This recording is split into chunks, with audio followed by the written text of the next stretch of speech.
बांग्लादेश में हिंदुओं पर जुल्म सितम के खिलाफ प्रदर्शन किए जा रहे हैं। भारत के अलग अलग शहरों में यह प्रदर्शन चल रहा है। इस वक्त हिंदू संगठनों का बड़ा विरोध प्रदर्शन है। आज देश के अलग अलग हिस्सों में यह प्रदर्शन चल रहा है और इसकी तस्वीरें सामने आ रही हैं। दिल्ली से लेकर कोलकाता तक विरोध प्रदर्शन किया गया है। नहीं सहेंगे अब अत्याचार, बांग्लादेश कर ले विचार की तख्तियां हाथ में लिए ये लोग दिल्ली सिविल सोसाइटी के सदस्य हैं। लोगों ने बांग्लादेश में हिंदुओं के खिलाफ जारी अत्याचार को लेकर प्रदर्शन किया। इस दौरान लोगों ने UNHRC से भी मामले में दखल की मांग की है। इनकी मांग है कि वहां हिंदुओं पर अत्याचार बंद होना चाहिए। जिस तरीके से बांग्लादेश के हिंदू जीने के लिए मजबूर हो रहा है, इसमें समस्त हिंदू सनातनी संगठन इसका विरोध करता है। एवं जिस तरीके से अभी हमारा भारत सरकार जो कदम ऐसे उठाए कि वहाँ के हिंदू को जान माल का सुरक्षा हो सके। बांग्लादेश के यूनुस सरकार को हम संदेश देना चाहते हैं कि आज जो हिंदुओं के ऊपर अत्याचार कर रहे हैं, उनके होने के बाद ये तुरंत बंद होना चाहिए। क्यों हो रहा है अत्याचार? खालिदा जिया को संग लेकर आज अत्याचार कर रहे हैं। ये बिल्कुल हमारे भारत के जितना भी हमारे सर्व भारतीय हिंदू बंगाली संगठन, जितना भी संगठन है, जितना भी हिंदू है, ये बर्दाश्त नहीं करेंगे। महाराष्ट्र के संभाजी नगर में भी लोगों ने प्रदर्शन कर बांग्लादेश में हिंदुओं की सुरक्षा की मांग की। इस बीच हरियाणा के पंचकुला में भी बांग्लादेश के खिलाफ प्रदर्शन किया गया। लोगों ने प्रदर्शन करके वहां हिंदुओं के खिलाफ अत्याचार और शोषण को तुरंत रोकने की मांग की है।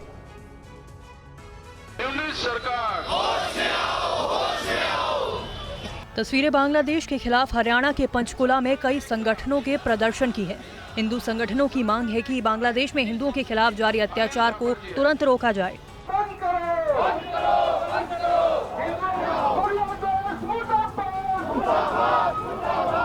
लोगों ने PM मोदी से मामले में दखल देने की मांग की। भारत में अल्पसंख्यक और हम मिलकर रह सकते हैं, तो क्या परेशानी आ रही है सभी जगह? क्यों हिंदुओं पर इतना अत्याचार हो रहा है? भाईचारा बना रहना चाहिए, हमारी यही इच्छा है। और यदि कोई हिंदू पर उंगली उठाएगा तो हिंदू को वो उंगली तोड़नी भी आती है। आदरणीय प्रधानमंत्री मोदी जी से मेरा यही निवेदन है कि जल्दी से जल्दी संज्ञान लेते हुए वहाँ पर हमारी मदद की जाए, हमारे हिंदू भाइयों बहनों को बचाया जाए। हम इस मुद्दे पे संगठित हैं कि हमें जीने का अधिकार नहीं है। हिंदू हैं तो हम हिंदू हैं, तो हमें क्या इस देश में या विदेश में जीने का अधिकार नहीं है? और विरोध की आवाज गुजरात के अहमदाबाद से भी सुनाई दी। यहां साधु संतों के साथ आम लोगों ने भी प्रदर्शन किया। बांग्लादेश में हिंदुओं पर हो रहे अत्याचार के खिलाफ गुजरात में भी हिंदू संगठन से जुड़े लोग सड़कों पर उतरे। प्रदर्शनकारियों ने कहा कि बांग्लादेश में मानवाधिकार का हनन हो रहा है, जिस पर आवाज उठाना जरूरी है। पूरे शहर के लोग रिवर फ्रंट के ऊपर एक होकर मानव श्रृंखला बनाकर ये डिमांड कर रहे हैं कि जो बांग्लादेश के हिंदुओं पर अत्याचार हो रहा है, बलात्कार हो रहा है, उनकी संपत्ति को लूटा जा रहा है, आधी रात के अंदर तलवारों से लेके हमले हो रहे हैं, तो वहाँ के जो हिंदू हैं उनकी रक्षा हो। पोस्टर बैनर के साथ अहमदाबाद में हजारों की संख्या में लोग विरोध प्रदर्शन में शामिल हुए, जिसमें साधु संतों ने विश्व शांति की बात की और बांग्लादेश में हिंसा रोकने की मांग की। आटली मोटी घटनाओं से हमने देखा थी नहीं। सो हिंदू समाजना मानव अधिकार छे नहीं। આ પ્રશ્ન આજે માનવ અધિકારના દિવસે આ માનવ સગર દ્વારા વિશ્વને પૂછવાનો પ્રયાસ છે કે ભાઈ રક્ષા કરો। प्रदर्शन में शामिल लोगों ने कहा कि बांग्लादेश में हिंदुओं की स्थिति असहाय बनी हुई है, जिस पर एक्शन लेने का समय आ गया है। और वहीं दिल्ली में मुस्लिम राष्ट्रीय मंच ने भी विरोध प्रदर्शन किया है। मंच के लोगों ने कहा कि बांग्लादेश में हिंदुओं पर जुल्म जल्द से जल्द खत्म होना चाहिए। इस वक्त मैं दिल्ली के जंतर मंतर पे मौजूद हूं, जहां मुस्लिम राष्ट्रीय मंच की ओर से बांग्लादेश में हिंदुओं और अल्पसंख्यकों के खिलाफ जिस तरह से हिंसा हो रही है, उसी के विरोध में यहां पे विरोध प्रदर्शन का आयोजन किया गया। आप सामने तस्वीरों में देख सकते हैं, यहां पे एक बड़ा सा बैनर लगाया गया और जितने भी लोग आपको यहां दिख रहे हैं, ये सभी लोग मुस्लिम राष्ट्रीय मंच से जुड़े हैं। हमारे साथ शाहिद जी हैं मुस्लिम राष्ट्रीय मंच के।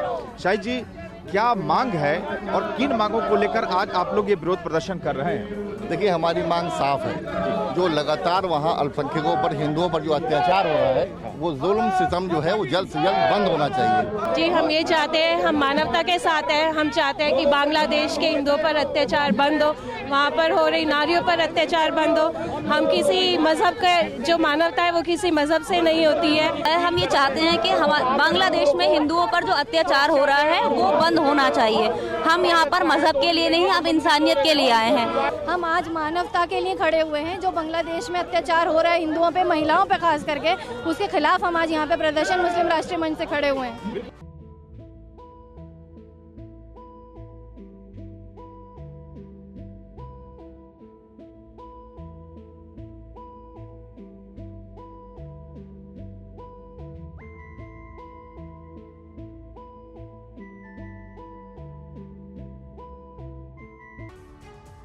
इधर जॉर्ज सोरोस के मुद्दे पर राज्यसभा में आज फिर बवाल हुआ। केंद्रीय मंत्री जेपी नड्डा ने क्या कुछ कहा, आपको सुनवाते हैं। The Forum of Democratic Leaders of Asia Pacific, जिसकी को चेयरपर्सन कांग्रेस पार्टी की वरिष्ठतम नेतृत्व है महोदया, वह भारत की संप्रभुता पर प्रश्न तो उठाती है, लेकिन साथ ही साथ वो जम्मू कश्मीर को एक सेपरेट स्टेट की एंटिटी के रूप में मानती है और ऐसी संस्थाओं से जुड़ा होना कांग्रेस पार्टी का, ऐसी संस्थाओं के साथ संलिप्त होना कांग्रेस पार्टी का, ऐसी संस्था को कोर्ट चेयर करना कांग्रेस की नेतृत्व के द्वारा, यह बताता है कि यह देश में की आंतरिक सुरक्षा और देश की बाह्य सुरक्षा के लिए बहुत बड़ा खतरा है। कांग्रेस ने बीजेपी के आरोप को बेबुनियाद बताया। कांग्रेस नेता प्रमोद तिवारी ने क्या कहा, आइए सुनते हैं। जो कुछ भी नड्डा साहब ने कहा है पूरी तरह गलत, बेबुनियाद, सतही, घटिया आरोप है। मैं इसका खंडन करता हूं। दूसरा, मैं स्पष्ट कर दूं कि जैसे वो कह रहे हैं उन पे आधार नहीं, हमारे पास आधार है। एक न्यायालय ने संज्ञान लिया है 23,000 करोड़ रुपए की रिश्वत भारतीय जनता पार्टी की सरकार को दिया गया है, इनके अधिकारियों को दिया गया है। अडानी मुद्दे पर आप चर्चा कराइए, हम अपनी बात रखेंगे और सरकार को पूरा मौका मिलेगा। इन्होंने 23,000, अडानी ने 23,000 करोड़ रुपया मोदी सरकार को दिया है, ये मेरा निश्चित आरोप है। मैं साफ कहता हूं। और वहीं लोकसभा में जॉर्ज सोरोस के मुद्दे पर बीजेपी ने कांग्रेस को घेरा। किरेन रिजिजू ने कहा, कांग्रेस ने संसद की गरिमा को ठेस पहुंचाई। जॉर्ज सोरोस के साथ तालमेल करके देश के खिलाफ काम करते हैं और फिर रंग बिरंगे नारा लगा करके, कपड़ा पहन करके और यहाँ तरह तरह का आपत्तिजनक बातें नारा लगा करके इन्होंने सदन का गरिमा को चोट पहुंचाया है। पूरा हमारा इस देश से चुने हुए प्रतिनिधि अपना बात को इस संसद में रखना चाहते हैं। कांग्रेस का एक नेतृत्व के मनमानी से ये लोग हर बार ये संसद का नियम को ताक पर रख करके, जैकेट पहन करके, नारा लगा करके, फिल्म बना करके, वीडियो बना करके, नाटक करके, हर बार ये लोग ये करते रहते हैं। सब लोग बैठ जाइए प्लीज। आपत्ति करता हूं सदन को चलाने के लिए सदन को अडान में लाने करता हूं कि आपका शर्मनाक व्यवहार के वजह से जो सदन के गरिमा को ठेस पहुंचाया है, आपको माफी मांगना चाहिए। और जॉर्ज सोरोस और कांग्रेस के नेतृत्व के बीच में क्या रिश्ता है? और कांग्रेस के साथ कई विपक्षी दलों ने संसद परिसर में अडानी मुद्दे पर काले बैग के साथ आज प्रदर्शन किया। प्रियंका गांधी ने इस पर क्या कुछ कहा है, आपको सुनवाते हैं। अडानी मामले को लेकर कांग्रेस लगातार सरकार को घेरने में जुटी है। पार्टी के सांसद संसद परिसर में रोज अडानी के मुद्दे पर प्रदर्शन कर रहे हैं। सबसे पहले टी शर्ट, फिर मास्क और आज काले बैग के साथ कांग्रेस सांसदों ने विरोध प्रदर्शन किया। आप तस्वीरों में देख सकते हैं कि इंडिया गठबंधन के सांसद हाथ में काला बैग लिए संसद परिसर में प्रदर्शन कर रहे हैं। अडानी के मुद्दे पर बहस की मांग कर रहे हैं। सांसदों का कहना है कि सरकार अडानी मुद्दे पर संसद में बहस नहीं कर रही है। हर रोज यही है हमारी कोशिश, लेकिन किसी वजह से सरकार नहीं चाह रही। हम जो प्रदर्शन कर रहे हैं वो बाहर कर रहे हैं। हमने काम करके अंदर जा रहे हैं। रोज हम कोशिश करते हैं, लेकिन वो नहीं चाहते। आपको बता दें कि पिछले कई दिनों से इंडिया गठबंधन के नेता संसद में जाने से पहले अडानी मुद्दे पर प्रदर्शन कर रहे हैं। कल सांसदों ने संसद परिसर में मुखौटा लगाकर प्रदर्शन किया था। राहुल गांधी खुद वीडियो बनाते हुए नजर आए थे। और आरजेडी प्रमुख लालू यादव ने कहा कि ममता बनर्जी को इंडिया ब्लॉक की कमान सौंप देनी चाहिए। लालू के बयान पर संजय राउत ने क्या कहा, देखते हैं इस रिपोर्ट। इंडिया गठबंधन को कौन लीड करेगा, इसे लेकर सहयोगी दलों में खींचतान जारी है। पश्चिम बंगाल की मुख्यमंत्री ममता बनर्जी ने कुछ दिन पहले इंडिया गठबंधन को लीड करने की बात कही थी। तब से सहयोगी दलों के अलग अलग बयान सामने आ रहे हैं। आरजेडी प्रमुख लालू यादव ने ममता बनर्जी के नेतृत्व का समर्थन किया। लालू ने कहा कि ममता बनर्जी को इंडिया गठबंधन का नेतृत्व मिले। नेतृत्व ममता जी को जो दिया जाए। हाँ, दे दे। ममता जी, कांग्रेस उसकी आपत्ति जता रही है। लालू जी कांग्रेस की जताने नहीं होगा। वहीं लालू यादव के बयान पर शिवसेना यूबीटी के नेता संजय राउत ने कहा कि राहुल गांधी हमारे सबके नेता हैं। राहुल गांधी जी के नेतृत्व पर कोई सवाल नहीं उठा रहा है। राहुल जी नेता है हमारे सबके, कांग्रेस के भी नेता, हमारे सबके नेता है। देश में जो माहौल खड़ा किया है मोदी गवर्नमेंट के खिलाफ, उसमें राहुल जी का योगदान बहुत बड़ा है। हमारे कुछ साथी है, चाहे टीएमसी हो, चाहे लालू जी हो, अखिलेश जी हो, उनकी एक अलग राय बनती है। हम सब मिलकर इंडिया ब्लॉक बनाए, सिर्फ कांग्रेस नहीं है। सूत्रों की माने तो ममता बनर्जी को इंडिया गठबंधन की कमान को लेकर आज शाम अरविंद केजरीवाल और शरद पवार की भी बैठक हो सकती है। इस बैठक में कई मुद्दों पर चर्चा होगी। और ममता बनर्जी के इंडिया ब्लॉक के नेतृत्व को लेकर सियासत तेज होती दिख रही है। लालू यादव के बयान पर टीएमसी और बीजेपी का रुख क्या है, देखिए। प्रसाद यादव जी तो शुरू से मतलबी रहे। सोनिया गांधी के आंचल में पहले खेला रहा और अब लग रहा है तब दूसरे आंचल में जाएंगे। लेकिन कौन ममता बनर्जी है? वही ममता बनर्जी जो बंगाल को बांग्लादेश बना रही है। पहले वो रोहिंग्या मुसलमानों को चिन्हित करके बाहर करे, बांग्लादेशियों को बाहर करे। ममता बनर्जी का चेहरा मुस्लिम परस्त और देश विरोधी। कांग्रेस को समझना चाहिए कि कांग्रेस का लीडरशिप में इंडिया अलायंस फेल हो गया। देश में ठीक बीजेपी का विरुद्ध में जो लड़ाई है वो ठीक से नहीं हो रहा है।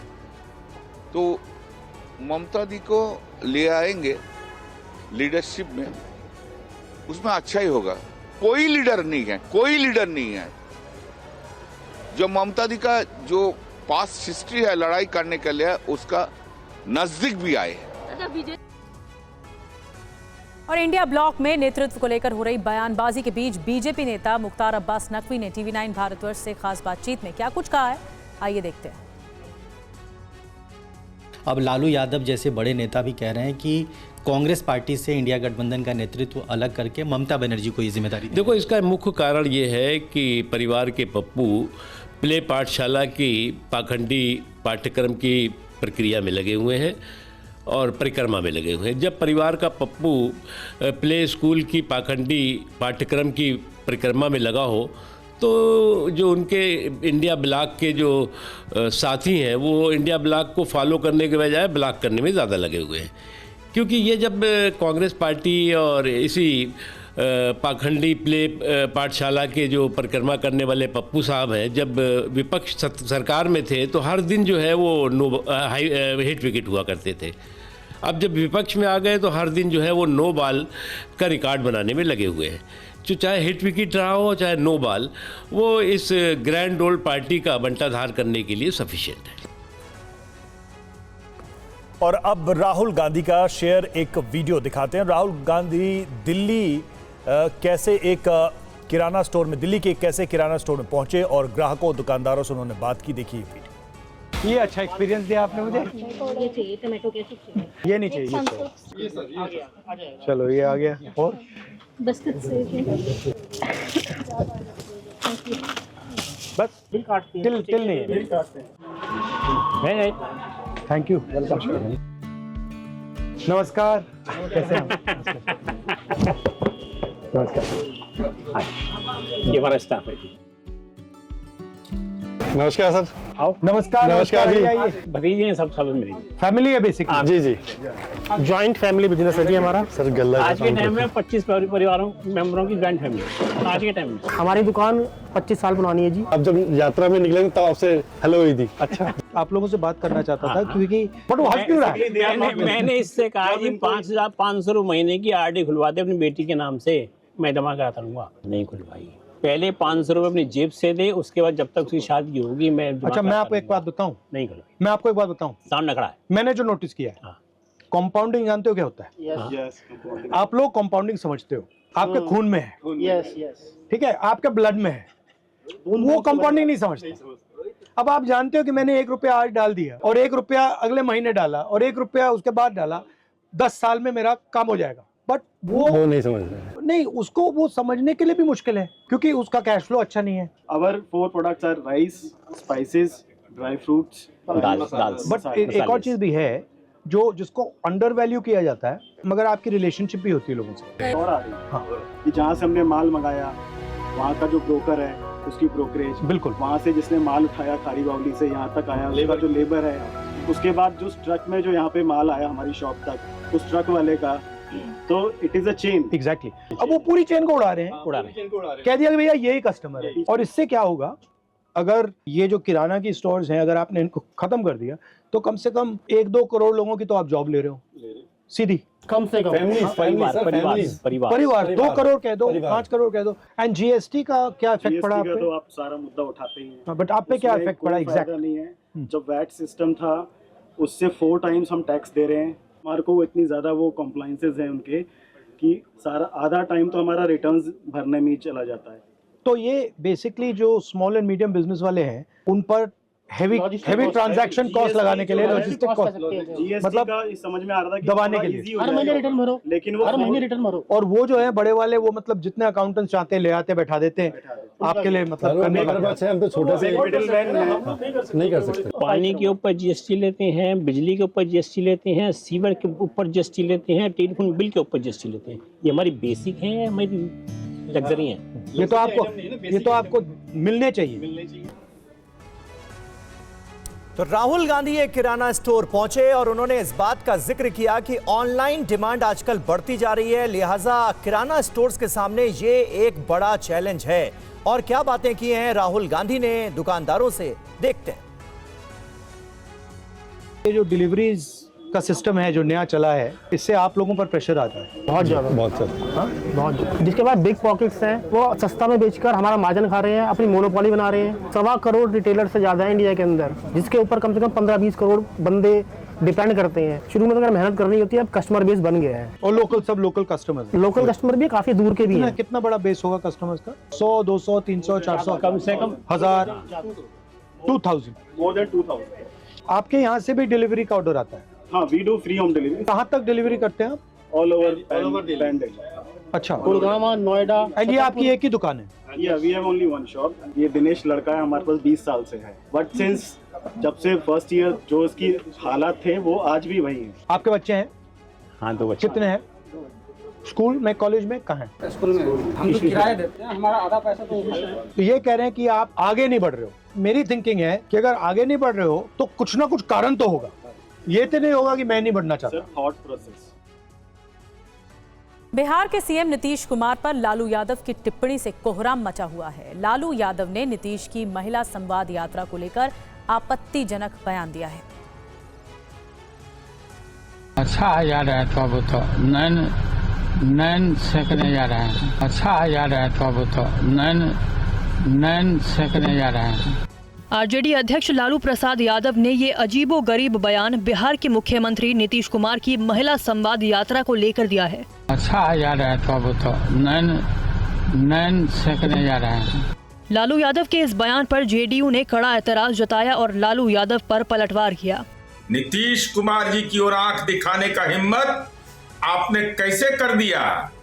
सच तो यह है कि होटवार जेल में आपका शरीर कैद था, लेकिन आपका बुद्धि चरवाहा विद्यालय में कैद हो गया। 15 दिसंबर से शुरू हो रही इस महिला यात्रा के जरिए नीतीश कुमार महिलाओं से अलग अलग मुद्दों पर फीडबैक लेंगे, जिसे विधानसभा चुनाव से जोड़कर देखा जा रहा है। लालू यादव के बयान को बीजेपी नेता और डिप्टी सीएम सम्राट चौधरी ने घृणित और शर्मनाक बताया। नीतीश कुमार की यात्रा पर आरजेडी पहले से हमलावर है और उसे फिजूल खर्ची बता रही है। आगे बढ़ते हैं और खबर राज्यसभा के सभापति के खिलाफ अविश्वास प्रस्ताव से जुड़ी हुई। सोनिया गांधी ने सभापति के खिलाफ प्रस्ताव को मंजूरी दे दी है। ज्यादा अपडेट के साथ कुमार विक्रांत हमारे संवाददाता जुड़ चुके हैं। कुमार विक्रांत, क्या जानकारी मिल रही है? सोनिया गांधी की सहमति, उसके बाद क्या? ये देखिए, अब आपको याद होगा लोकसभा चुनाव के पहले भी स्पीकर, माफ कीजिएगा, राज्यसभा के सभापति के खिलाफ अविश्वास प्रस्ताव पर दस्तखत करके उसको लाया जाना था, लेकिन विपक्षी सांसदों ने आखिर में उसको नहीं रखा और ये कहा कि हम देखेंगे आचरण में बदलाव आता है कि नहीं, पक्षपातपूर्ण रवैया चेयर का बदलता है कि नहीं। तो ऐसे में कल जब फिर एक बार अविश्वास प्रस्ताव के लिए हस्ताक्षर अभियान शुरू किया गया तो उन्होंने कहा, सभी लोगों का ये मानना था कि हमको आज भी चेयर का रवैया देखना चाहिए। सोनिया गांधी ने कल कहा था कि एक दिन और देखिए चेयर के रवैये में कोई बदलाव आता है कि नहीं, लेकिन आज जब चेयर का रवैया जो विपक्ष के तौर पर उनका ये कहना है कि पक्षपातपूर्ण बना हुआ है और विपक्ष का ये भी कहना है कि जो सरकार है वो एक इंस्टीट्यूशन को खराब कर रही है, यानी कि सभापति का जो इंस्टीट्यूशन है उसको सरकार की ओर से खराब किया जा रहा है, विपक्ष की बात नहीं सुनी जा रही है। तो ऐसे में वो इंस्टीट्यूशन के खिलाफ लाना चाहते हैं, जिसके बाद सोनिया गांधी ने सहमति दे दी है।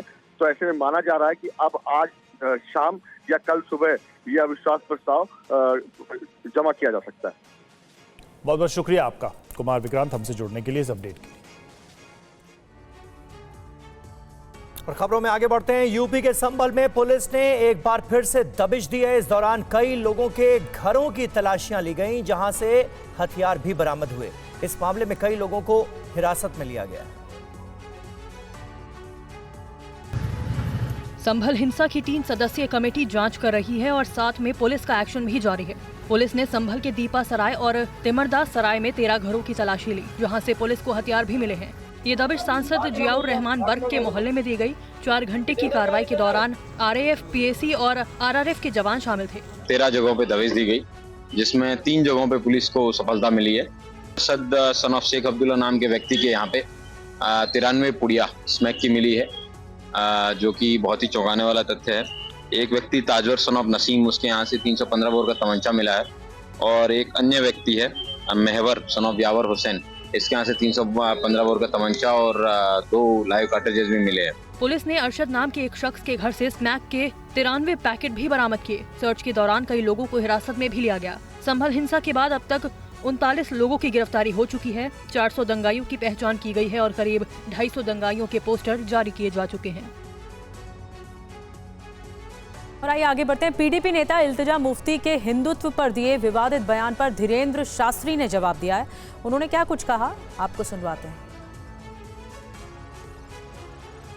जम्मू कश्मीर की पूर्व मुख्यमंत्री और पीडीपी प्रमुख महबूबा मुफ्ती की बेटी इल्तिजा मुफ्ती के हिंदुत्व पर दिए बयान पर देश भर में उबाल है। अब बागेश्वर धाम के पीठाधीश्वर धीरेन्द्र शास्त्री इल्तिजा के बयान पर भड़के हुए हैं। उन्होंने कहा कि हिंदुत्व बीमारी नहीं, एक दवा है। हिंदुत्व बीमारी नहीं है, अपितु विश्व के लिए दवा है। हिंदुत्व की जीवन शैली है, हिंदुत्व की जीवन जीने की विचारधारा है। हिंदुत्व इस संसार में एकता के लिए सबसे अति आवश्यक है। हिंदुत्व वो है जो वसुधैव कुटुंबकम की चर्चा करता है। हिंदुत्व वो है जो सब में राम देखता है। हिंदुत्व वो है जो नर में नारायण देखता है। हिंदुत्व वो है जो बेटी में गौरी देखता है। इल्तिजा ने हिंदुत्व की आलोचना करते हुए कहा था कि हिंदुत्व बीमारी है। जय Shri Ram is a slogan that's been associated with lynchings. जब आपको किसी मुसलमान बच्चे की पिटाई करनी है, आप ये स्लोगन यूज करके उसकी पिटाई कर रहे हैं। सो इट्स वेरी शेमफुल कि हिंदुइज्म जो रिलीजन है आप उसको डिस्टॉर्ट कर रहे हैं। और मैंने हिंदुत्व को क्रिटिसाइज किया और मैं डंके की चोट पे कहती हूँ कि हिंदुत्व एक बीमारी है और इस बीमारी का इलाज हमें करना पड़ेगा। मुंबई के कुर्ला में बस हादसे में 7 की मौत हो गई। बस के ड्राइवर से पूछताछ में कई खुलासे हुए। आइए देखते हैं।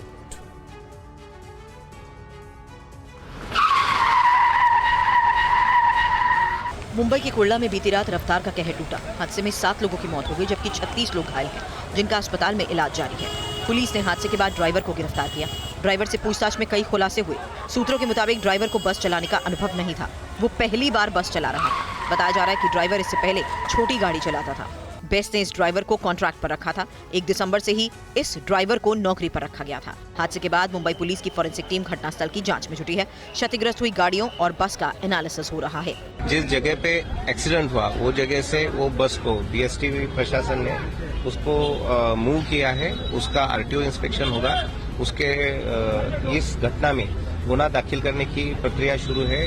बीएसटी बस का ड्राइवर वो पुलिस ने हिरासत में लिया है। उसके पास इंक्वायरी शुरू है। ये तस्वीरें उस वक्त की हैं जब तेज रफ्तार बस ने वहां मौजूद लोगों को रौंदते हुए आगे बढ़ी। चारों तरफ चीख पुकार का मंजर था। तस्वीरों में भी साफ नजर आ रहा है, चारों तरफ कोहराम मच गया। भयानक हादसा। आइए अब आपको दिखाते हैं सीसीटीवी से ली गई इस घटना की, इस हादसे की तस्वीरें जिसने हर किसी का दिल दहला दिया है।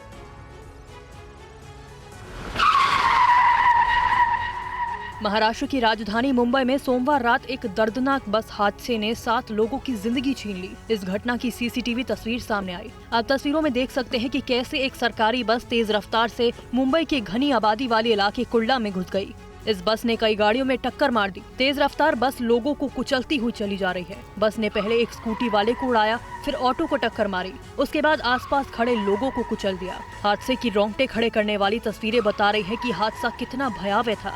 इस बस की रफ्तार का कहर 200 मीटर के दायरे में मौजूद लोगों पर कैसे टूटा, आप सीसीटीवी तस्वीरों में देख सकते हैं। जो भी सामने आया, इस बस ने सबको उड़ा दिया। स्कूटी, ऑटो, कार और सबके सब हादसे में चकनाचूर हो गए। कई गाड़ियों को रौंदने के बाद बस एक बिल्डिंग के आरसीसी कॉलम से टकराकर रुक गई। बस की टक्कर इतनी जोरदार थी कि बिल्डिंग की बाउंड्री वॉल भी गिर गई। ये घटना सोमवार रात 9:50 की है। ये घटना मुंबई के पश्चिम कुर्ला इलाके में एल वार्ड के सामने अंजुम इस्लाम स्कूल के पास SG बारवे रोड पर हुई। तेज रफ्तार बस अनियंत्रित हालत में इस भीड़भाड़ वाले इलाके में घुस गई। और कॉमेडियन सुनील पाल को शो कराने के नाम पर 2 दिसंबर को दिल्ली से हरिद्वार जाते हुए अगवा कर लिया गया था। फिलहाल वो सुरक्षित हैं। पुलिस ने मामले की जांच इस मामले में शुरू कर दी है। 2 तारीख को मेरे साथ किडनैपिंग हुई थी, लेकिन मैं अब सुरक्षित बाहर आ गया हूँ। यह है मशहूर कॉमेडियन सुनील पाल, जो बता रहे हैं कि उन्हें बदमाशों ने अगवा कर लिया था, लेकिन अब वो सुरक्षित है। अपहरणकर्ताओं ने सुनील को 24 घंटे तक मेरठ में बंधक बनाकर रखा और 8 लाख रुपए की ऑनलाइन फिरौती वसूली। उन्हें आंखों पर पट्टी बांधकर एक घर में रखा गया। फिरौती की रकम से शहर से गहने खरीदने के बाद आरोपियों ने सुनील पाल को छोड़ दिया। 2 तारीख को मेरे साथ किडनैपिंग हुई थी, लेकिन मैं अब सुरक्षित बाहर आ गया हूँ। अपना ध्यान रखिए। बाकी बातें पुलिस स्टेटमेंट में चल रही है, मैं उसका भी आगे आपको जवाब पहुंचा दूंगा, लेकिन फिलहाल आपकी दुआ और आपका प्यार मेरे साथ था, है और हमेशा रहेगा। ज्वेलर की दुकान में खरीदारी करते आरोपी सीसीटीवी कैमरे में कैद हुए। आरोपियों ने सुनील पाल के मोबाइल से ही ऑनलाइन रकम ज्वेलर्स के खाते में ट्रांसफर की। ज्वेलर का खाता फ्रीज होने और मुंबई पुलिस की कॉल आने पर मामले की जानकारी सामने आई। पुलिस ने दोनों बदमाशों की शिनाख्त कर ली है और उनकी तलाश की जा रही है। मामले में पुलिस अब 2 दिसंबर से 3 दिसंबर तक की रात तक की सीसीटीवी फुटेज खंगाल रही है। राजस्थान के दौसा में बोरवेल में गिरे 5 साल के मासूम का रेस्क्यू जारी है। बच्चे को बचाने के लिए बोरवेल के पास रैंप की खुदाई की जा रही है। वीडियो राजस्थान के दौसा में बोरवेल के 150 फीट गहरे गड्ढे में गिरे 5 साल के बच्चे के रेस्क्यू ऑपरेशन का है। बच्चे के रेस्क्यू के लिए SDRF, NDRF और जिला प्रशासन की टीमें लगातार जुटी हुई हैं।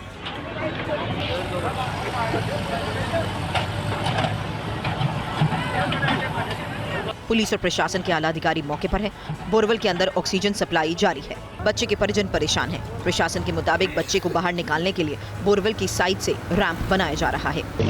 NDRF, SDRF और हमारी जो इंजीनियरिंग की टीम है, तीनों ही काम कर रही है। NDRF उनको डायरेक्टली निकालने का प्रयास करेगी, नीचे अम्ब्रेला शेप में उसको रोककर और एक जो है ऊपर रिंग से उसके हाथ में फंसाने का, और साथ ही साथ खुदाई भी कर रहे हैं। खबर यह है कि जिस बोरवेल में ये बच्चा गिरा वो 3 साल पहले खोदा गया। इसके बाद इस पर ध्यान नहीं दिया गया और ऐसे ही खुला छोड़ दिया गया। बोरवेल पर ढक्कन न होने की वजह से ये हादसा हुआ। और हिमाचल प्रदेश के शिमला सहित कई जिलों में जमकर बर्फबारी हुई है। मनाली में भी सैलानी बर्फबारी का लुत्फ उठाते नजर आए।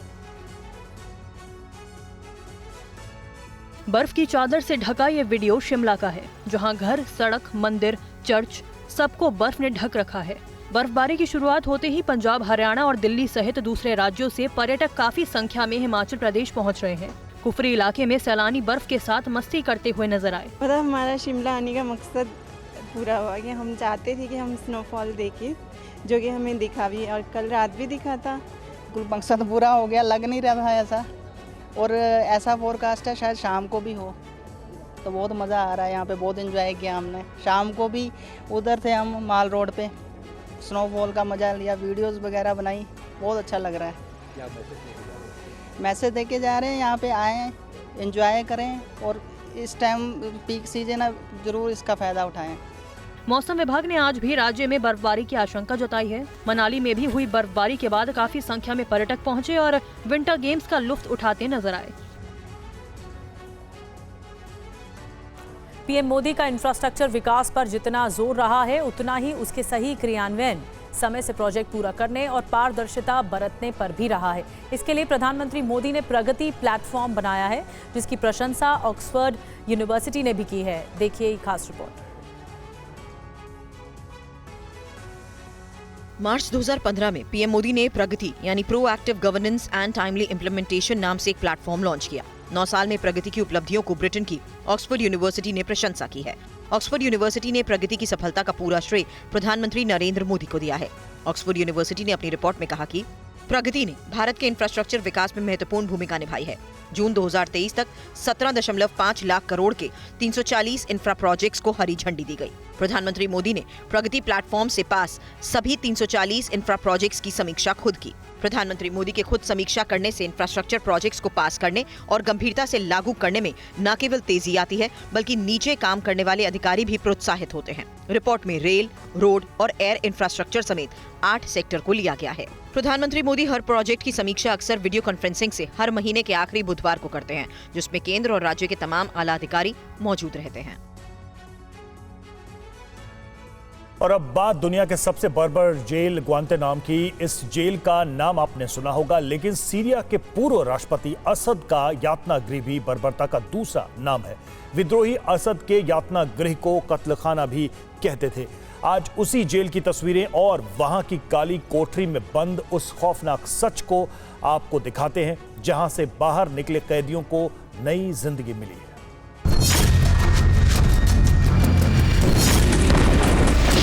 बशर अल असद के शासन का अंत हो चुका है।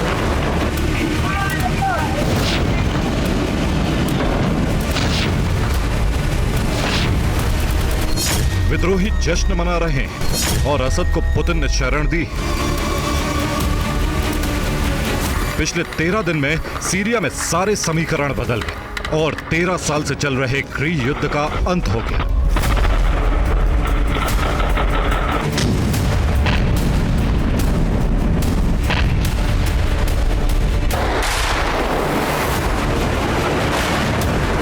चौबीस साल के असद शासन के खात्मे के साथ ही विद्रोहियों ने दमिश्क पर कब्जा जमा लिया है।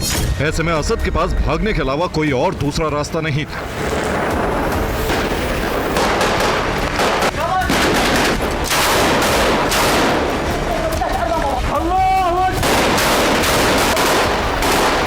असद को विद्रोही एक क्रूर शासक बता रहे हैं। एक तानाशाह के तौर पर उसने जुल्म और दरिंदगी की सारी हदें पार कर दी, और उसकी दरिंदगी का सबसे बड़ा सबूत है एक जेल जिसे असद का कत्ल खाना कहा जाता है। जेल का नाम सेदनाया है, जो अमेरिका की खौफनाक जेल ग्वांतानामो बे की तरह ही है। दमिश्क पर कब्जे के बाद जश्न मनाया जा रहा है और उन कैदियों को आजाद कराया गया जो सालों से सेदनाया जेल में बंद थे और असद के जुल्म के शिकार हो रहे थे। सेदनाया को अरब की ग्वांतानामो बे कहा जाता है, क्योंकि ये भी ठीक अमेरिका की ग्वांतानामो बे की तरह ही खौफनाक है। और सेदनाया में कैदियों को उसी तरह यातना दी जाती है जैसे ग्वांतानामो जेल में दी जाती रही है। ग्वांतानामो को दुनिया की सबसे क्रूर जेल कहा जाता है। इसी तरह सैद नाया को भी असद के खौफनाक कैद खाने में तब्दील कर दिया था।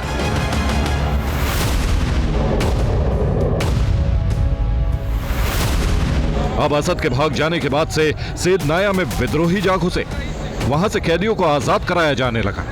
इस दौरान ऐसे वीडियो सामने आए हैं जो रूह कपा देने वाले हैं, क्योंकि सैद नाया सिर्फ नाम भर की जेल है। असल में वो एक कसाई खाना है जहां कैदियों को तड़पा तड़पा कर मारा जाता था।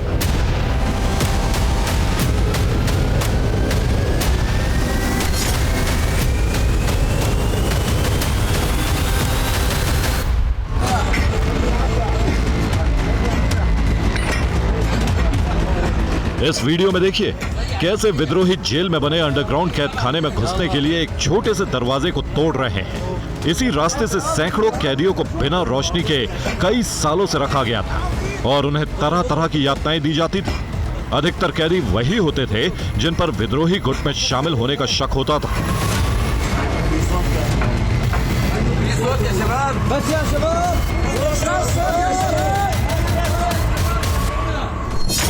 अब इस दूसरे वीडियो को देखिए। जेल के अंदर जब विद्रोही पहुंचे तो वहां लाल रंग की सैकड़ों रस्सियां मिली।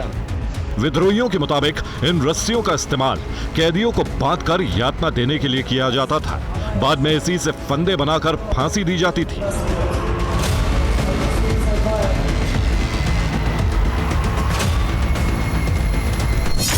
सैद नाया जेल असद का यातना गृह था, जो किसी कसाई खाने से कम नहीं था, क्योंकि सैद नाया में जो एक बार गया वो जिंदा बाहर नहीं निकल पाया। ये लोग जो जेल से बाहर निकाले जा रहे हैं, किस्मत से इन्हें ये दिन देखने को मिला, वरना असद शासन में ये कभी भी जेल से बाहर नहीं आ सकते थे।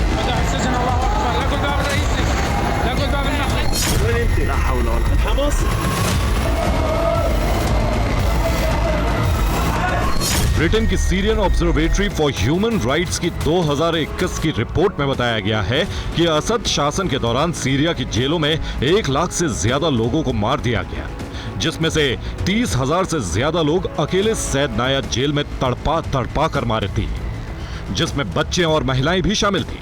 रिपोर्ट में जिक्र किया गया है कि कैदियों को सैद नाया में आते ही मारना पीटना शुरू कर दिया जाता था। कई कई दिन तक भूखा प्यासा रखा जाता था। हर वक्त आंखों पर पट्टी बंधी रहती थी, जिससे उन्हें रास्ते की जानकारी ना हो। हर कैदी को 3rd डिग्री टॉर्चर से गुजरना पड़ता था। सैद नाया के बारे में कहा जाता है कि हर हफ्ते 50 लोगों को फांसी दी जाती थी, जिसमें 2 ग्रुप बनाए जाते थे। हर एक ग्रुप में 20 से 25 कैदी रखे जाते और फिर उन्हें एक स्पेशल सेल में ले जाते थे, जहां लाल रंग की रस्सी से गले में फंदा डाला जाता है और तड़पा कर मार दिया जाता है। इस काम में सिर्फ 3 मिनट का समय लगता था। Bureau report, TV9 Bharatvarsh.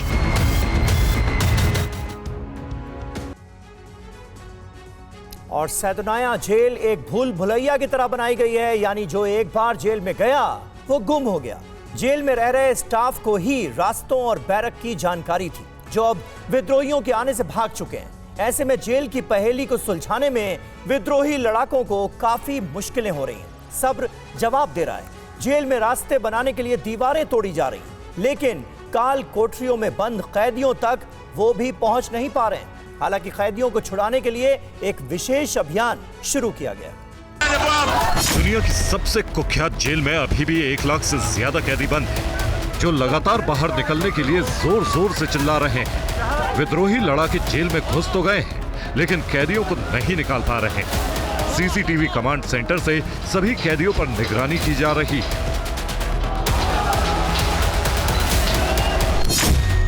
क्योंकि टॉप सीक्रेट जेल में इलेक्ट्रॉनिक लॉक लगे हैं, जो सीक्रेट कोड के बिना नहीं खुल सकते। यानी असद ने पूरा इंतजाम किया था कि कैदी किसी भी सूरत में जेल से भाग नहीं सकते थे।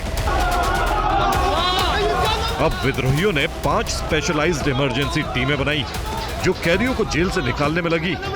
ये सैद नाया जेल के दरवाजे, इलेक्ट्रॉनिक लॉक वाले इन दरवाजों को कोड के जरिए ही खोला जा सकता है। लोहे के इन मजबूत दरवाजों को तोड़ना बेहद मुश्किल है, क्योंकि असद की जेल को इंसानों का स्लॉटर हाउस कहा जाता है। सैद नाया जेल में कैदियों को काल कोठरियों में रखा गया था। सजा से 3 दिन पहले तक उन्हें भूखा और प्यासा रखा जाता था। और 2 से 3 घंटों तक कैदियों को यातना दी जाती थी। आधी रात में उनकी आंखों पर पट्टी बांधकर सामूहिक फांसी दी जाती थी और बाद में कैदियों के शवों को बोरियों में भरकर रखा जाता था। यानी असद की जेल से कैदी सिर्फ मरने के बाद ही बाहर जा सकते थे। अब जेल में घुसे विद्रोही लड़ाके सेदनाया में लापता कैदियों की तलाश कर रहे हैं। अभी तक 30,000 कैदियों को अलग अलग जेल से छुड़ाया जा सका है, जबकि सबसे ज्यादा मुश्किल सेदनाया में आ रही है।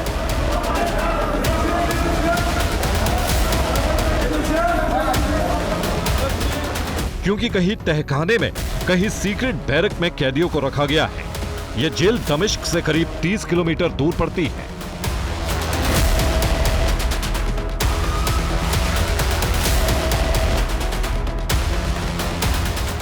इस जेल के खुफिया सेल में सालों से ऐसे कैदियों को रखा गया है जिन्हें बशर सरकार के खिलाफ विद्रोह किया था।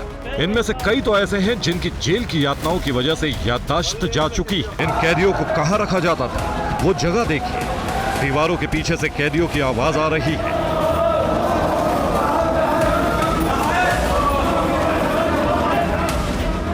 लेकिन सीक्रेट सेल तक पहुंचने का रास्ता कहां है, ये समझ नहीं आ रहा।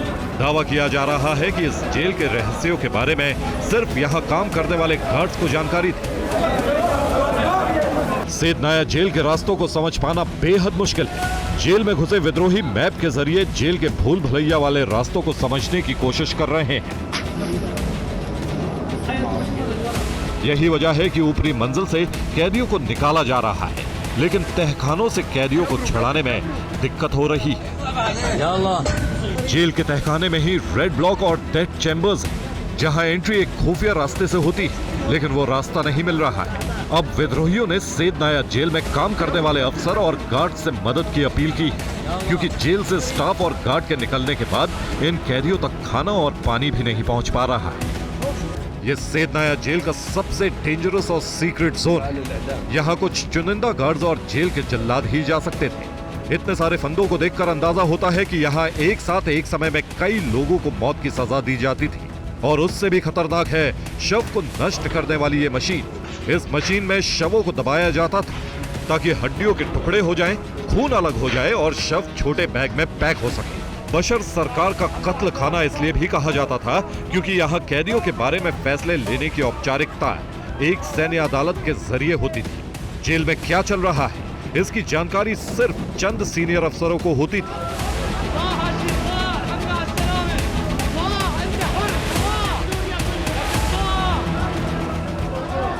फांसी के लिए कैदियों को एक जेल से दूसरे जेल में शिफ्ट करने वाले गार्ड्स भी नहीं जानते थे कि कुछ देर में सभी कैदियों को मार दिया जाएगा। Bureau report, TV9 Bharatvarsh.